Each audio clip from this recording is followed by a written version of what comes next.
Gourhati ESI হাসপাতালের বেডে কুকুর, ছবি ভাইরাল হতেই বিতর্ক। হাসপাতালের যে বেডে রোগী থাকার কথা সেই বেডেই শুয়ে আছে সারমেয়। এমনই ছবি ধরা পড়ল হুগলির গৌরহাটি ইএসআই হাসপাতালে। বিজেপি স্থানীয় নেতৃত্বের অভিযোগ, জুট মিলের শ্রমিকরা এলেও বলেন যে বেড নেই, আর দেখা যাচ্ছে সেই বেডেই শুয়ে আছে কুকুর। নার্স অ্যাটেন্ডেন্স নেই। বিজেপির নেত্রী কেয়া ঘোষ এদিন হুগলিতে আসেন। তিনি বলেন যে এটাই স্বাভাবিক দৃশ্য, মানুষের বিছানায় কুকুর। কয়েকদিন আগে দেখা গেছে যে এক শিশুর মাথা নিয়ে গেছে কুকুর। অবাধ যাতায়াত এমনই অনেক জায়গায় হচ্ছে, অত্যন্ত দুর্ভাগ্যজনক। এই রাজ্যে আরও অনেক ছবি দেখবেন। কুকুরের ডায়ালিসিস যখন মানুষের হাসপাতালে হয়। বিধায়ক অসিত মজুমদার বলেন যে এটা আমার জানা নেই, খবর নেব। এমন ঘটনা ঘটলে অবশ্যই প্রশাসনের ব্যবস্থা নিতে অনুরোধ করব। আপনি তো বলছেন আপনি এখন ট্রেনিং এ আছেন, এখানে কুকুর ঘুমিয়ে আছে, আপনারা দেখুন আমাদের কথা শুনে কুকুর ঘুম থেকে উঠলো। এই পরিস্থিতি হচ্ছে এএসআই হসপিটাল গৌরহাটি, ঠিক আছে?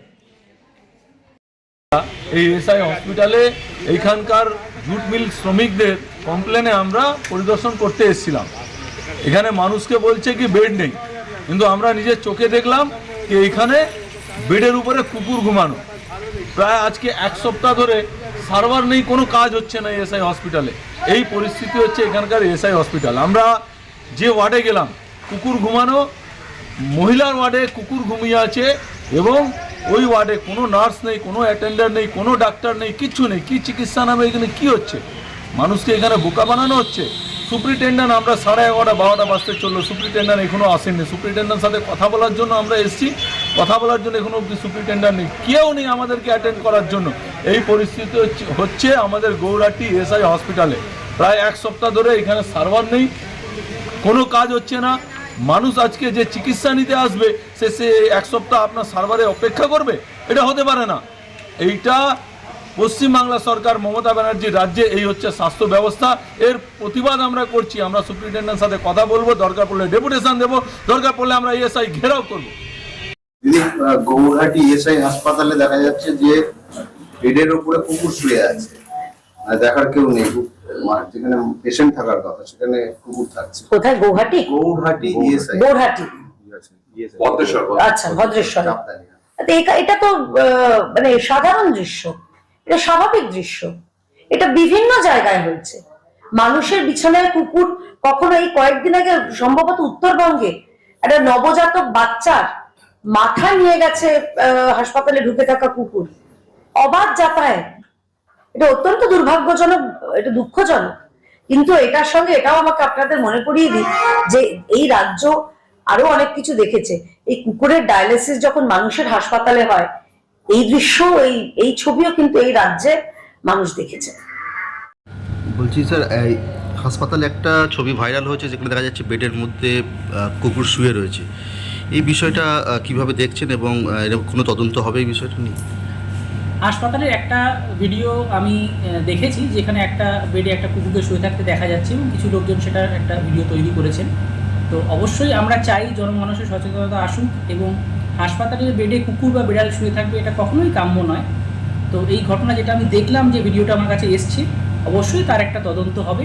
এবং যদি দেখা যায় সেখানে যে অফিসিয়ালসদের গাফিলতিতে বা যাদের কোনো অসাবধানতার কারণে ঘটনাটা ঘটেছে, আমরা অবশ্যই তাদেরকে আমাদের স্ক্যানারে নিয়ে আসবো, এবং তাদেরকে তার যথারীতি শোকজ করা এবং প্রসিডিওর যা যা ব্যবস্থা নেওয়ার আমরা আমাদের তরফ থেকে ফ্রম অ্যাডমিনিস্ট্রেশন সেই ব্যবস্থাটা নেব, এবং চেষ্টা করবো যাতে এরকম ধরনের ঘটনা হাসপাতালে, এটা খুব অনভিপ্রেত, এরকম হওয়ার কথা না।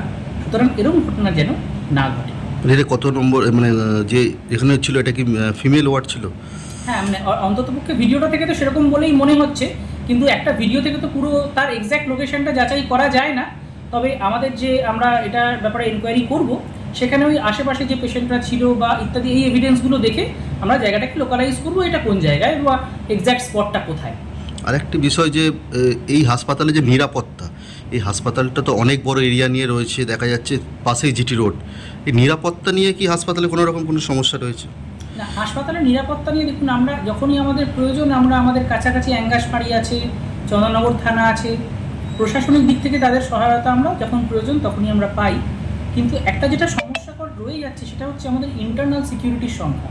আমাদের যত সংখ্যক এত বড় হাসপাতাল 216 বেডের যা আমাদের হাসপাতালের এরিয়া, সেই হাসপাতালে যত সংখ্যক সিকিউরিটি হলে ভালো হয় বা যত সংখ্যক সিকিউরিটি হলে অ্যাডিকুয়েট সিকিউরিটি আমরা দিতে পারি, তত সংখ্যক সিকিউরিটির থেকে আমাদের সিকিউরিটি কম আছে এবং এইটা যাতে আমাদের আরেকটু বাড়ানো যায় সেই চেষ্টা আমরা করছি। এবং সেটা তো শুধুমাত্র একজনের ইচ্ছায় বা আমার ইচ্ছায় বা আমার কথায় হবে না, সেটার একটা পুরো অ্যাডমিনিস্ট্রেটিভ প্রসেস আছে। সেই প্রসেসটা করে আমরা চেষ্টা করব একটু সিকিউরিটি যাতে বাড়ানো যায়, তাহলে হয়তো আমরা আরেকটু বেটার সিকিউরিটি প্রোভাইড করতে পারব। এখানে মোটামুটি প্রতিদিন কতজন করে রুগী যাতায়াত করে? দেখুন, কতজন করে রুগী যাতায়াত করে এটা খুব একটু ভেগ কোয়েশ্চেন। আমি আপনাকে রাদার এইটুকু বলতে পারি, আমাদের 216 বেডের হসপিটাল, তো অ্যাপ্রক্সিমেটলি আমাদের more than 80 to 85% bed occupancy rate. Rather in fact অনেক সময় এরকম হয় যে আমাদের প্রায় 100% অকুপেন্সি হয়ে যায়, যে আর বেডই থাকে না, এবং সেটা কোয়াইট ফ্রিকুয়েন্ট।